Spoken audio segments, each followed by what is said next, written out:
Hi, I'm Mike Gould, founder and president of Hounds Town University, home to the smartest dogs on earth. Today we've just introduced into our Turbo Boot Camp training our friends Rocky, and Duke. I'm trying to figure them out. So the first 24 hours they're here, we really monitor them. We start to modify their feeding schedules, and we put structure in their life. So Duke, they're yearlings. They're both teenagers, so they don't know much. So the first thing we do is monitor, make sure they can hear, they can see, they can smell. We do all this kind of preliminary testing in the first 24 hours. And most importantly, we put structure in their lives. They're pack animals that need leadership. So rather than bite them, like Mama used to do, we use these specific nylon collars. The biggest mistake most of my Turbo Boot Camp training clients do, when this wears out or they lose it or something happens to it, they go out and they put a different type of collar on. Putting a different type of collar on the dog is like putting different size wheels on your car. It affects the whole program. So stick with these. You can't get them anywhere but from us. So we order them specially. They're nylon, that they don't shrink, they don't stretch, and we fit each dog with them. So the first thing we've done, these two dogs have quite opposing personalities. Duke, kind of laid back, a little slower, he's not hyper, let's put it that way. So everybody has a different personality. It doesn't matter the breed, whether you're Irish, German, Italian, everyone in your family has a different personality. Some are confident, some are shy. And now we have our friend Rocky. And the reason I don't remember names, because it's not necessary. The dogs, I know who they are. They know who I am. Names are labels that humans put on them. The dogs aren't assigned names in the wild, right? Domestic pack or litter of dogs don't get names. They get named by humans. It's not relevant. The mother don't name their dogs. So we're going to always praise good behavior. This is pretty simple. We got to teach and shape behavior. So Rocky, 6 months old, he's like wound up like a clock.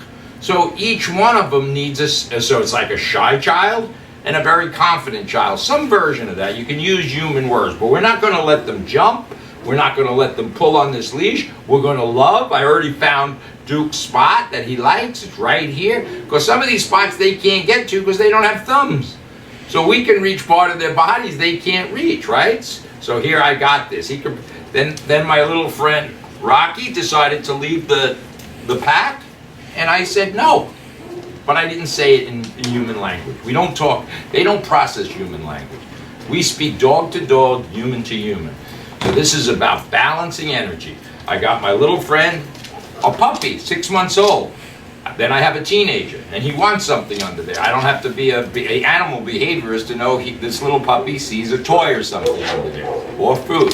So we're going to teach balance. So we're going to begin today. Every day we build on what we want. Some dogs will do a little better than others, but we move fast. Turbo, fast as much as the dogs can deal with it, and as much as, at the end of the day, the human owners. If you don't reinforce this, we're just setting behaviors. If you don't reinforce the behaviors, you're wasting everybody's time and money, most importantly. So we're going to look forward to this. We're going to go outside and just teach the dogs to walk on a leash without pulling.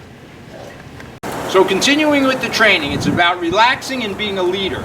We live up here, the dogs live down there. So we don't want them jumping, and we never want tension on this leash, pulling. So this is tension, this is not. So we're going to work each dog individually in this very fundamental concept that the dog can't pull a human. So we put our leash and collar on, it's the right collar, the right size, and we're going to start to teach the dogs to heel, which means walk on our left without pulling. And that means if there's a rabbit or anything. The difficulty is, again, this is a tough little dog. Whether the human beings are going to be able to reinforce this, we're going to do everything we can to teach you this skill. But it is a skill that has to be developed. Move a little faster there. So as you can see, two different dogs. I'm going to work with Rocky, heel, and we're walking together. Good. We're correcting bad behavior. A correction is a snap of the leash. Rocky, sit. Sit. Here's the correction. Sit. Rocky, sit. Good. Correction. Loose leash. This is one of 12 days they're not going to pull on this leash. This is very early on in the training. We're going to build. Heel. Thanks. We'll talk to you later. Okay, so part of our training involves a very holistic. So this is very early on in our turbo training.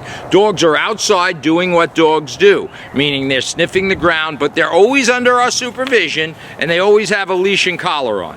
And they get allowed to do what they normally can't do in the house. So they can run, they can dig, they can jump. They can't jump on humans, but they can do all these wonderful things. So this is analogous to a child being in the schoolyard.